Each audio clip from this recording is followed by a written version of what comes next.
where in respect of any accounting year referred to in subsection 1 the allocable surplus, अब बता रहे हैं कि allocable surplus अगर exceed हो गया the amount of minimum bonus payable to the employees under that subsection, the employer shall in lieu of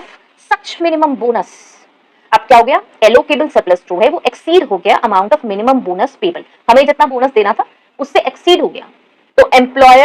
the employer shall in lieu of such minimum bonus be bound to pay every employee in respect of that accounting year bonus which shall be an amount in proportion to the wages earned by the employee during the accounting year subject to a maximum of 20% of such wages। अब यहाँ पे इतना तो हम समझ रहे हैं कि देखो हमने कहा था 8.33% पे करना होता है, ठीक है। अब क्या हुआ, एलोकेबल सरप्लस ना बहुत ज्यादा हो गया,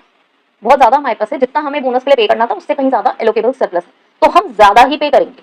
ठीक है। लेकिन वो ज्यादा कितना होगा, maximum of 20% of such wages ही होगा, ठीक है। बहुत ज्यादा का मतलब ये नहीं है कि आप कुछ 50% 80% कहने लोगे कि भाई बोनस में दे दो, 20% ऑफ सच वेजेस तक मैक्सिमम आप बोनस दे सकते हो और देना चाहिए, ठीक है। एक्सीड करोगे, आपको करना है, ये नहीं है कि अगर आपका जो सरप्लस अमाउंट है, जो सारे खर्चे वर्चे निकाल कर आपका जो अमाउंट है जो बोनस के लिए रखा हुआ था वो बहुत ज्यादा है, आपने क्या करा भाई, आपने 8.33% ही देके खत्म कर दिया, तो वो बात नहीं बनेगी। आपको क्या करना है, आपको अमाउंट अपनी बढ़ानी पड़ेगी, लेकिन यस बोनस की एक लिमिट बता दी कि भाई 20% मैक्सिमम आप दे सकते हो, ठीक है। चलिए इसको और आराम से समझते हैं की पॉइंट से। Allocable surplus equal to portion of profits available for distribution as bonus, अगर इक्वल है, if the allocable surplus greater है मिनिमम बोनस रिक्वायरमेंट से, जितना मुझे बोनस पे करना था उससे ज्यादा है, तो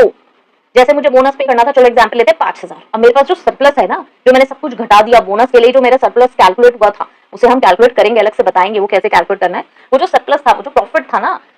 वो कितना हो गया, वो है 8000, तो 3000 ज्यादा है ना, तो ऐसा नहीं होगा मैं 5000 जो बोनस देना था वही देके खत्म करूंगी, वो जो 3000 है ना यार, उसके भी मुझे बोनस देना पड़ेगा,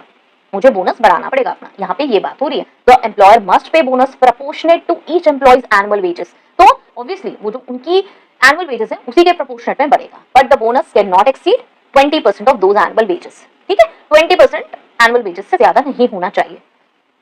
यहाँ पे चलो एग्जाम्पल देख लेते हैं। एम्प्लॉय जो है वो 1,20,000 कमाता है, जो हमने पहले भी देखा था। एलोकेबल सरप्लस हमारा हाई हो गया, एम्प्लॉयर ने डिसाइड करा मैक्सिमम बोनस कितना, 1,20,000 का 20% आपने 24,000 बोनस दे दिया, तो इंस्टेड ऑफ मिनिमम बोनस जो हमने सबसे पहले कैलकुलेट किया था सब सेक्शन 1 के बाद 9,996 वो ना देकर, जो कि 8.33% था, वो ना देकर यहाँ पे हम क्या दे रहे हैं, 24,000 एज बोनस दे रहे हैं,